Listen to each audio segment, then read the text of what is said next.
In April the 3rd, 1968, Dr. Martin Luther King Jr. was in Memphis, Tennessee, and gave at the Mason Temple there in Memphis what would be his last speech before he was assassinated.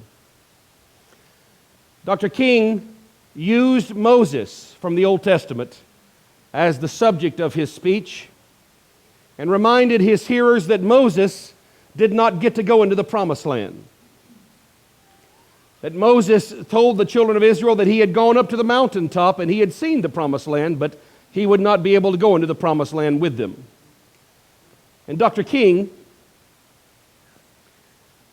prophetically, as it turns out, told the people there in that audience that evening on April the 3rd, 1968, I've been to the mountaintop, and I've seen the Promised Land, and I may not get there with you,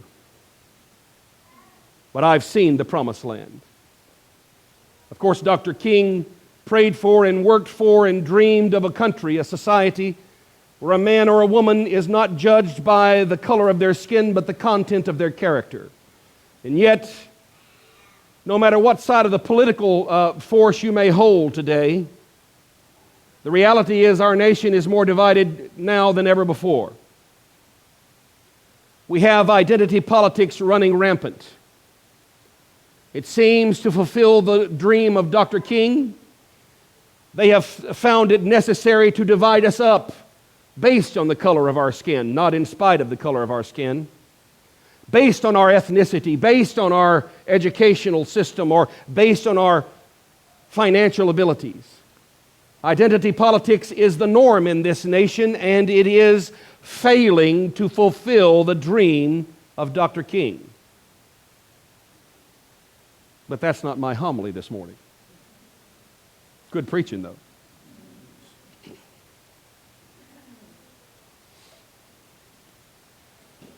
One of the most frustrating things about having a dream is coming to the place in your life where you realize you may not see the end of it. One of the most frustrating things about having a dream or a vision is coming to the place in your life where you realize, you may not see the end of this. My best friend, Rod Loudermilk, before he died, a few years before he died, even before we knew he had cancer, Roddy was talking to me one time about the challenges of getting older. None of you realize those challenges. I'm experiencing it. I just don't remember this much gray. And yet here it is.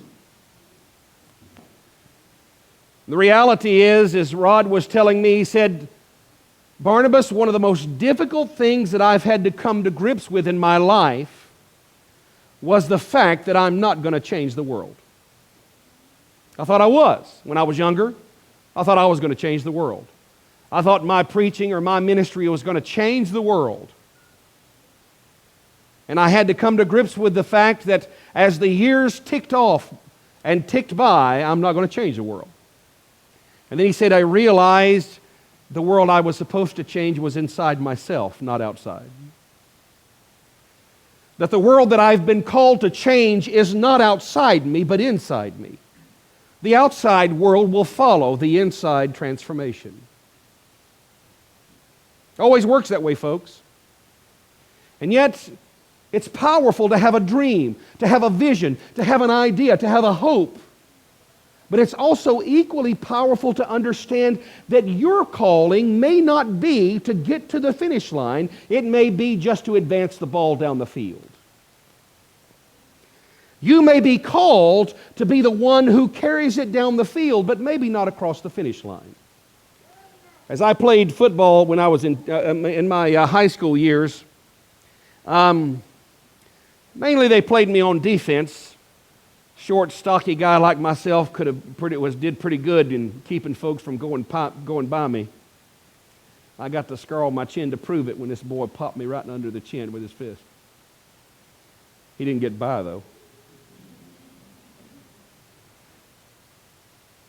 But now and again, they'd use me for short yardage gains. If they needed 2 or 3 yards, because Gravity is my friend if I got momentum. I remember getting 2 or 3 yards, and I remember one time, somehow or another, I broke the last tackle. And we're down there on our end of the field, and I keep running.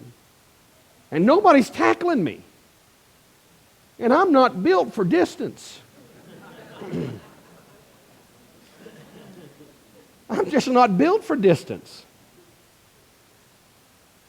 And I keep running, and I'm running towards the goal line. I'm thinking to myself, boy, I hope somebody catches me soon. I'm about to die. I couldn't breathe. Scored the only touchdown in my career. That's it, the only one. Huffing and puffing. I was practically walking in. I was so exhausted. But that wasn't the norm in my life. The norm in my life, in my high school football career, was short yardage. Just advance the ball down the field. The challenge that we have, brothers and sisters, is in our epistle lesson today, a list. We have a long list in our gospel lesson, but we also have a long list of heroes in our epistle lesson. And I want you to notice what the Apostle Paul says about these great heroes of the faith. Now, you've got to understand, when the Apostle Paul writes what he writes in Hebrews, there is no New Testament. There is no New Testament. When he's talking about the Scriptures, he's talking about the Old Testament. In fact, every place you see in the New Testament where it talks about the Scriptures, it's talking about the Old Testament. These early Christians turned the world upside down without the benefits of a printed New Testament. That ought to tell you something. So, the Apostle Paul is giving us this list of heroes of the faith, and he makes this wonderful phrase. He says, of whom the world was not worthy. Isn't that great? They were sawn asunder, they hid in holes in the ground. Of whom the world was not worthy. But then he adds this next phrase that talks about you and me today. He said, but all of those people did not achieve the promise. What was the promise? The promise is what we're about to celebrate. The promise is what we're about to celebrate all over the world. The fact that the invisible God makes himself visible in a baby. No, before that. He makes himself visible in the womb of a woman. There's a wonderful picture of Eve standing in front of the Theotokos pregnant. And a snake is wrapped around Eve's leg, but she's reaching up and touching Mary's belly. And Mary is reaching over and touching her shoulder, saying, it's going to be okay. The champion's arrived. Everything that has enslaved you, everything that has made you its master, everything that has crushed you and stolen your hope or stolen your joy, everything that's made you believe that it wasn't possible or that you were completely, utterly worthless or a failure, everything has been undone by the birth of the invisible God as a visible person.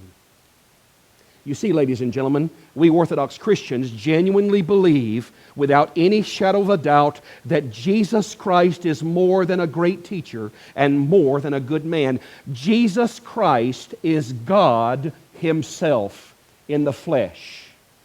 Doubt that, and you may be many things, but you are not an Orthodox Christian.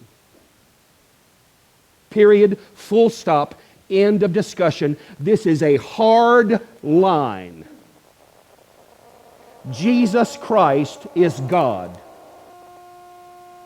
wrapped in human flesh. Because